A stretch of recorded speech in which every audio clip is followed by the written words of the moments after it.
Hello friends, myself Aryan Patel. Welcome to my 6th lecture of Unit 2 of course CC Math 503. આગળના લેક્ચરની અંદર આપણે શું વાત કરી હતી? તો આગળના લેક્ચરની અંદર આપણે નોન લિનિયર ડિફરન્શિયલ ઇક્વેશન આપેલા હતા અને એને એક્ઝેક્ટનેસની મદદથી એક એક્ઝામ્પલ એવો જોયો હતો કે ત્યાં આપણે ફર્સ્ટ ઇન્ટિગ્રલ શોધ્યા હતા. એનો મતલબ કે થર્ડ ઓર્ડરનું ડિફરન્શિયલ ઇક્વેશન હતું એને ટુ ઓર્ડરમાં કન્વર્ટ કરી દીધું.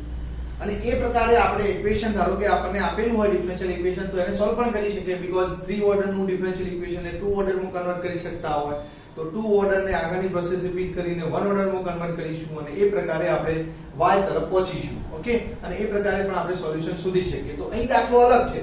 આગળનો જે લેક્ચરની અંદર જે દાખલો હતો એ ફર્સ્ટ ઇન્ટિગ્રલ શોધવાનો દાખલો હતો. અહીં ફર્સ્ટ ઇન્ટિગ્રલ શોધવાનો દાખલો નથી. અહીં થોડી આગળની વાત છે. અહીં શું છે? સોલ્યુશન શોધવાનું છે એટલે કે y શોધવાનું છે. તો આ દાખલાની અંદર શું કરીશું જોઈએ. તો અહીં તમને ડિફરન્શિયલ ઇક્વેશન 2 ઓર્ડરનું આપ્યું છે. આગળના એક્ઝામ્પલમાં ઓર્ડર તમને 3 ઓર્ડરનું ડિફરન્શિયલ ઇક્વેશન આપ્યું હતું અને એનો ફર્સ્ટ ઇન્ટિગ્રલ શોધવાનો હતો. અહીં તમને ડિફરન્શિયલ ઇક્વેશન કેટલા ઓર્ડરનું છે? 2 ઓર્ડરનું. હવે આ નોન લિનિયર છે કે તે ખબર પડે તો જો અહીં આનો અહીં y2 પરથી ખબર પડી જાય ને, કારણ કે y ની ઉપર 2 પાવર છે માટે આ ડિફરન્શિયલ ઇક્વેશન કેવું કહેવાય? નોન લિનિયર કહેવાય. તો અહીં નોન લિનિયર ડિફરન્શિયલ ઇક્વેશન છે જેને આપણે એક્ઝેક્ટનેસની મેથડથી સોલ્વ કરીશું. તો પહેલા તો હું ઇક્વેશન લખી દઉં x2y y2 plus xy1 minus y whole square minus 3y square is equal to 0. આ આપણું ડિફરન્શિયલ ઇક્વેશન છે. પહેલું કામ આપણે શું કરીએ છીએ આપણી મેથડની અંદર નોન લિનિયર ઇક્વેશન એક્ઝેક્ટનેસની મદદથી સોલ્વ કરવા માટે પહેલું સ્ટેપ આપણું છે કે ઇક્વેશનને v બરાબર 0 સાથે કમ્પેર કરીએ છીએ. સો compare with v is equal to 0. તો v કેટલા દેખાય છે? લેફ્ટ સાઈડ જે છે v કહેવાય ને. તો x2 y2 plus xy1 minus y whole square minus 3y square આ જે છે આપણા v છે.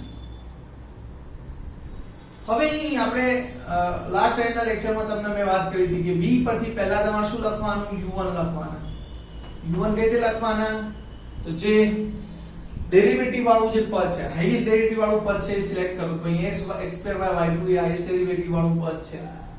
એની અંદર y2 ને તમારે શું વિચારવાનું? વેરીએબલ તરીકે. બાકીનાને તમારે એઝ ઇટ ઇઝ ઉતારવાના. તો x2 y ડેરિવેટિવ વાળું જે ટર્મ છે એને વેરીએબલ વિચારવાના અને એનું ઇન્ટિગ્રેશન લખવાનું એટલે કે y1. સો u1 આપણને જોવા મળે છે x2 y y1. ચલો હવે અહીં કરીશું du1 મતલબ ડિફરન્શિયલ ઓફ u1. તો કઈ રીતે કરીશું? તો d x2 y y1. હવે ત્રણ ફંક્શનનો ગુણાકાર છે ને, x2 છે, y છે, y1 છે. એના પર ડિફરન્શિયલ d છે. તો કઈ રીતે લખીશું? પહેલા એક કામ કરીએ, એ બેને પડી રાખીને ત્રીજા પર કઈ રીતે કરીએ ને, બેને પડી રાખીશું. x2 y dy1 પછી શું લખીશું? હવે કોને પડી રાખીએ? x2 y1 ને પડી રાખીએ અને dy ઉપર એપ્લાય કરીએ. હવે કોને પડી રાખીશું? y1 ને પડી રાખીએ છીએ અને d કોના પર એપ્લાય કરીશું? x2 પર એપ્લાય કરીશું. તો અહીં આપણને મળે છે x2 y y2 plus x2 y1 આને શું લખાય? dy by dx into dx લખાય. હું કેમ dx ના સ્વરૂપમાં લખું છું? સોરી, આ ભૂલ છે મારી. dy1 છે ને, સોરી dy1 છે તો આને કેવી રીતે લખીશું? dy1 by dx into dx. જે તે શું લખીશું? x2 y1 dy by dx into dx. મતલબ આપણે શું કરીએ છીએ? dx ના સ્વરૂપમાં લાવવાનો પ્રયત્ન કરીએ છીએ. તો અહીં y1 એ શું લખીશું? dx2 by dx into dx. તો ટોટલી આપણને જોવા મળે છે x2 y dy1 by dx એટલે શું કહેવાય? y2 dx plus x2 y1 dy by dx એટલે y1 dx plus y1 x2 નો x આપણે ડાયરેક્ટ કેટલું થાય? 2x. તો જો બધી જગ્યાએ dx ડિફરન્શિયલ તમને જોવા મળે, differential coefficient. Okay, so is equal to, તો હવે હું dx ને કોમન કાઢી દઉં તો x2 y2 x2 y1 square 2xy y1 dx તમે કોમન લઈ લીધા તો du1 તમને મળી ગયા છે. હવે શું કરીશું? હવે આપણે શું કરીશું? તો હવેનું સ્ટેપ આપણે એ છે કે vdx du1 ગણીએ છીએ. સો નાઉ vdx du1 ગણીએ.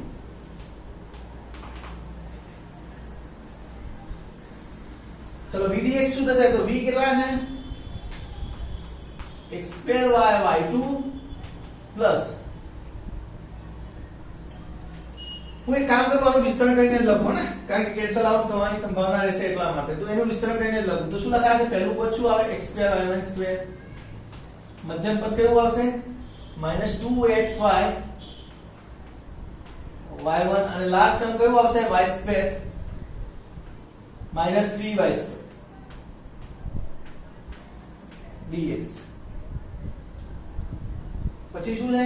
એટલે આ શું લખાયું? vdx લખાયું માઈનસ du1 લખવાના છે. du1 કેટલા છે? અહીં લખ્યા છે આપણી પાસે x2y y2 plus x2 y1 square plus 2x y y1 dx. So is equal to આપણને શું મળે છે? જો x2 y y2 ગયા આપણ જશે -4 ટાઈમ થશે ને, -4 ટાઈમ x y y1 અને આ y2 -3y2 કેટલા થશે? -2y2 dx. હવે એક કામ કરું, માઈનસ ને બહાર કાઢી દઉં છું, -2 ને કાઢી દઉં ને નથી. તો 2x y y1 plus y2 dx છે. આવું અગાઉ આવી ગયું છે આગળના એક્ઝામ્પલ ની અંદર.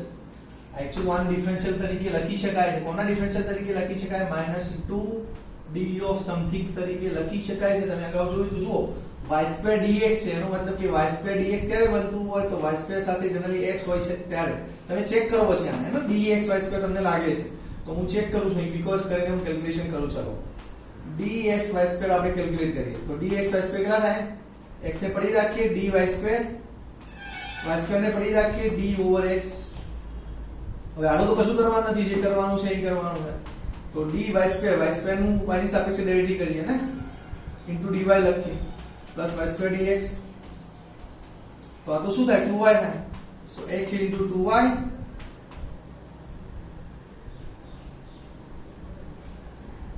અરે મારી ભૂલ છે, અહીં dy આવે ને, અહીં શું આવશે? dy આવે, કારણ કે તમે dy કેન્સલ થશે તો 2y. હવે અહીં આને શું લખશો તમે?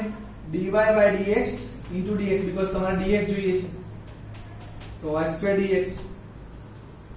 તો ટોટલી તમને શું જોવા મળે છે? 2xy. આ શું કહેવાય? y1 કહેવાય. dx ને હું બહાર કાઢી દઉં છું કોમન, y2 dx.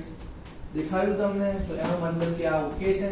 ઓકે, ચલો તો આને અંદર -2 ને અંદર લઈ જઈએ ને, ઇઝ ઇક્વલ ટુ તો d ઓફ શું લખાય? -2x y2. તો vdx du1 તમે પહેલા જ ગણ્યું છે કે d ઓફ સમથિંગ મળ્યું, એટલે કે ડિફરન્શિયલ મળ્યો તમને -2x y2 નો. તો હવે શું કરીશું? નાઉ vdx બરાબર 0 હોય ને, તો vdx ને કરતા બનાવીશું. અહીં આપણે આ છે ને ઇક્વેશન નંબર પહેલાને 1 આપ્યો છે ને અને નંબર 2 આપીએ. પહેલું કામ શું કરીશું? vdx ગણીશું. તો નાઉ vdx ઇઝ ઇક્વલ શું થાય? du1 plus this.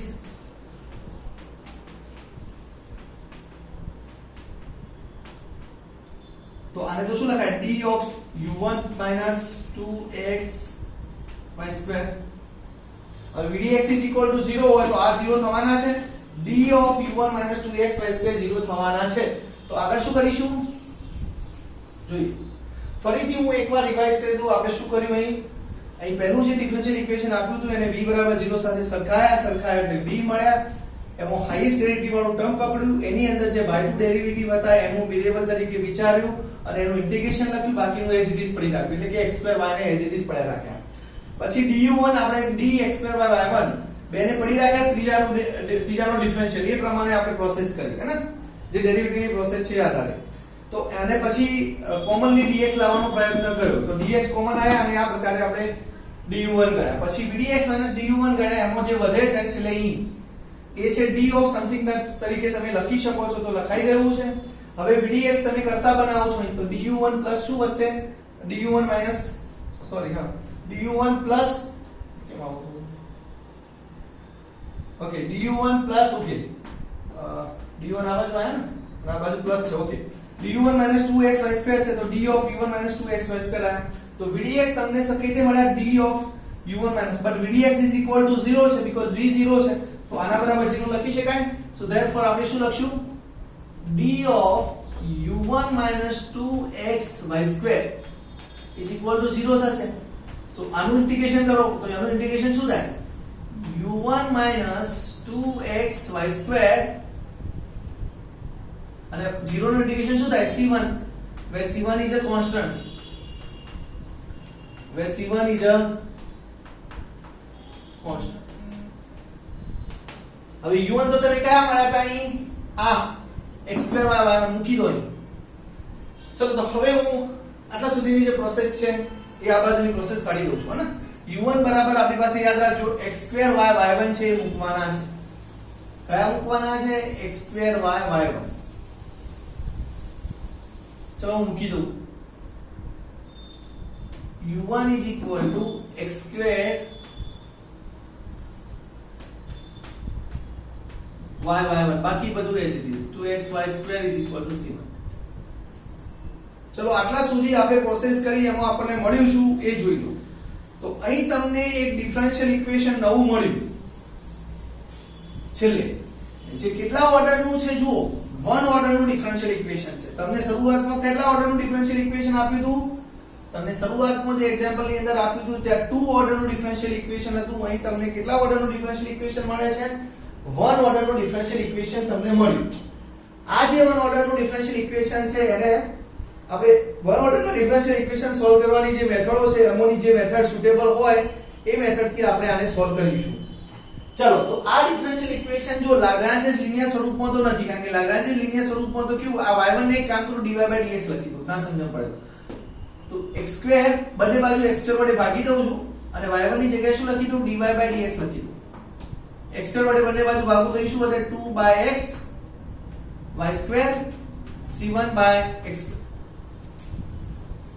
હવે આ જે છે જો લાગ્રાન્જ dy/dx વત્તા py બરાબર q સ્વરૂપનું નથી કારણ કે આગળ y છે y dx છે તો y dx છે તો આ જે ડિફરન્શિયલ ઇક્વેશન છે લાગ્રાન્જેસ સ્વરૂપનું નથી પણ એવા સ્વરૂપમાં તમે કન્વર્ટ કરી શકો કારણ કે જો તમને ખબર હોય તો સેમેસ્ટર 2 ની અંદર આવા ડિફરન્શિયલ ઇક્વેશન આયા છે ને એને આપણે નામ આપીએ છે બર્નોલીઝ ડિફરન્શિયલ ઇક્વેશન તો એમાં શું કરતા હતા તો y2 બરાબર t ધારી લેતા હતા અને એના પરથી y dx નો આન્સર dt/dx ના સ્વરૂપમાં મળતો હતો ઓકે તો એ પ્રકારે તમે એને લાગ્રાન્જેસ લિનિયર ડિફરન્શિયલ ઇક્વેશનમાં કન્વર્ટ કરી શકો છો તો હવે હું જે છે આ ડિફરન્શિયલ ઇક્વેશન ને સોલ્વ કરવા જઉં છું જે વન ઓર્ડર નું મળ્યું આપણને ચલો તો શું કરીશું ટેક y2 = t લઈએ ચલો y2 = 2 લઈએ તો શું લખાય 2y dy/dx = શું થશે dt/dx એટલે કે y dx થશે 1/2 dt/dx ઓકે चलो आप બધા ચેન્જીસ છે મૂકી દો આની અંદર તો નવું ડિફરન્શિયલ ઇક્વેશન તમારી પાસે થશે એક કામ કરો આને ઇક્વેશન નંબર અગાઉ કયું આપ્યું 2 નંબર ને આને 3 નંબર આપો સો ફ્રોમ ઇક્વેશન 3 તમે શું લખી શકશો 1/2 dt/dx minus 2 divided by x y2 કેટલા કીધા છે t કીધા છે is equal to sorry y square equal to t કીધા છે ને t c1/x2 હવે એક કામ કરો અહીં 2 વડે બંને બાજુ મલ્ટીપ્લાય કરો કારણ કે 1/2 નીકળી જાય ને એટલા માટે તો dt/dx 2 વડે મલ્ટીપ્લાય કરીએ તો કેટલા થશે 4/xt અહીં શું થશે 2c1/x2 તો જુઓ આ લાગ્રાન્જેસ લિનિયર સ્વરૂપમાં આવી ગયું કયા સ્વરૂપમાં છે જુઓ which is of the form આ કયા સ્વરૂપમાં આવી ગયું લાગ્રાન્જેસ લિનિયર ડિફરન્શિયલ ઇક્વેશન એટલે કે dt/dx pt q સ્વરૂપમાં છે અહીં ફરક એટલો છે કે y ની જગ્યાએ તમારો ડિપેન્ડન્ટ વેરીએબલ t છે અગાઉ તમારે y દેખાતો હતો પણ અહીં ડિપેન્ડન્ટ વેરીએબલ તરીકે કોણ છે t છે અને ઇન્ડિપેન્ડન્ટ વેરીએબલ તરીકે x છે તો આ જે છે આપણું લાગ્રાન્જિયન લિનિયર ડિફરન્શિયલ ઇક્વેશન થયું. હવે આને સોલ્વ કરવાની મેથડ તો આપણે જાણીએ જ છીએ. કઈ રીતે સોલ્વ કરીએ છીએ આપણે આને? પહેલા એનો ઇન્ટિગ્રેટિંગ ફેક્ટર શોધીએ છીએ. પહેલા એનો આપણે ઇન્ટિગ્રેટિંગ ફેક્ટર શોધીશું. ચલો IF શોધીએ. હું આ ભાગ કાઢી દઉં.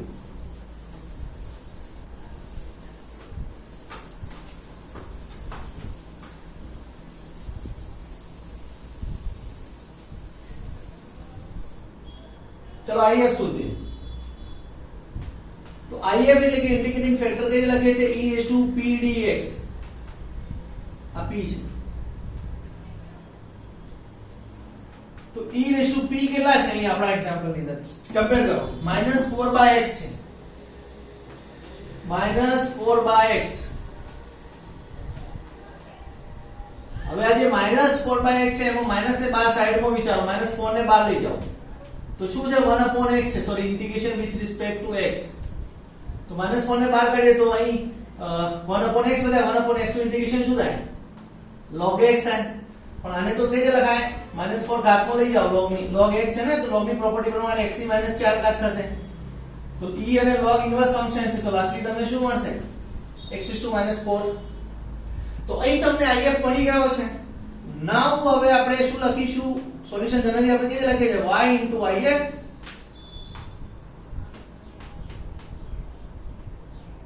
is equal to integration q into IF dx plus અગાઉ કયો કોન્સ્ટન્ટ યુઝ થયો છે? c1 યુઝ થઈ ગયો છે ને, એ c2 યુઝ કરીએ. ચલો y into IF એટલે y કેટલા છે? y as it is. IF કેટલા છે? પણ અહીં y ના લખાય. જો અહીં ખાસ એક અગત્યની વાત છે, ધ્યાન રાખો.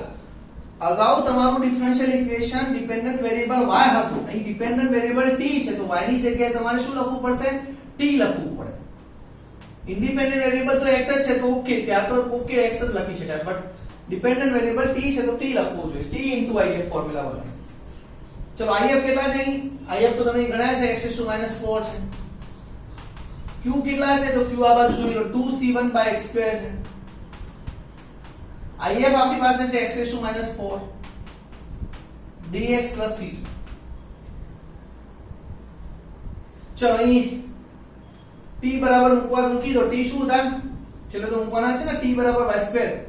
તો y² x⁻⁴. અહીં સિમ્પ્લિફાઈ કરી તો 2c1 બહાર કાઢી લો. x ની કેટલી પાવર થશે? અહીં -2 પાવર થાય ને, ઉપર જાય તો એટલે -6 પાવર dx plus c2. હવે એક કામ કરો, y² ને 4 y² into x⁻⁴ is equal to શું લખી શકાય? 2c1 x આનું ઇન્ટિગ્રેશન શું થાય? x⁻⁵/-5 okay, x⁻⁵/-5 plus c2. તો અહીં આપણને મળે છે y² x⁻⁴ -2c1/5 કોન્સ્ટન્ટ આગળ x ની -5 પાવર c2. ઓકે, ચલો x⁻⁴ ને આ બાજુ લઈ લો. તો y² શું જોવા મળે છે? -2c1/5. x ની 4 ઘાત થાય ને, આ બાજુ આવે તો x ની -5 ઘાત છે ને, આ બાજુ આવે તો x ની 4 ઘાત થાય. તો કેટલી પાવર વધશે? x ની -1 પાવર. અને અહીં કેટલી પાવર આવશે? c2 સાથે x ની 4 પાવર. ઓકે, કારણ કે બંને બાજુ x⁻4 વડે ગુણીએ છીએ. તો અહીં છેલ્લે જે તમને મળ્યું છે એ y અને x નું કનેક્શન છે, અને આ જે છે તમારું રિક્વાયર્ડ સોલ્યુશન થઈ ગયું. આ તમારું માંગેલું સોલ્યુશન આવ્યું, કારણ કે y અને x નું ફંક્શન છે. ઓકે, તો હું ફરીથી તમને આ પ્રોસેસ આટલામાં જે લખેલી છે સમજાવી દઉં. અહીં આપણને આટલા સુધીમાં જે મળ્યો તો એ ડિફરન્શિયલ ઇક્વેશન આપણને જે આપેલું હતું 1 એનો ફર્સ્ટ ઇન્ટિગ્રલ હતો, જે ફર્સ્ટ ઓર્ડરનું ડિફરન્શિયલ ઇક્વેશન હતું. પણ એ લાગ્રાન્જિયન લિનિયર ડિફરન્શિયલ ઇક્વેશન હતું નહીં, પણ એ બર્નોલી સ્વરૂપનું હતું. તો એને y² બરાબર t આદેશ લઈને આપણે સિમ્પ્લિફાઈ કરીને Lagrangian linear differential equation dt/dx pt બરાબર q સ્વરૂપમાં લઈ ગયા. હવે આ લાગ્રાન્જિયન લિનિયર ડિફરન્શિયલ ઇક્વેશન સ્વરૂપમાં આવ્યું તો IF ની ફોર્મ્યુલા પ્રમાણે ફોર્મ્યુલા પરથી આપણે IF શોધો. પછી t into IF લખ્યું. y into IF ની જગ્યાએ શું લખ્યું? t into IF. કેમ? કારણ કે ડિપેન્ડન્ટ વેરીએબલ t છે, y નથી. એટલા માટે t into IF is equal to integration q into IF dx plus c2 ફોર્મ્યુલાથી આપણે આગળ જગ્યા. અને આગળ તો ઇન્ટિગ્રેશન છે, એકદમ સિમ્પલ ઇન્ટિગ્રેશન છે. છેલ્લે આપણને y² અને x નું એટલે કે y અને x નું કનેક્શન મળ્યું છે, એ આપણું માંગેલું સોલ્યુશન થશે. જોઈ લો.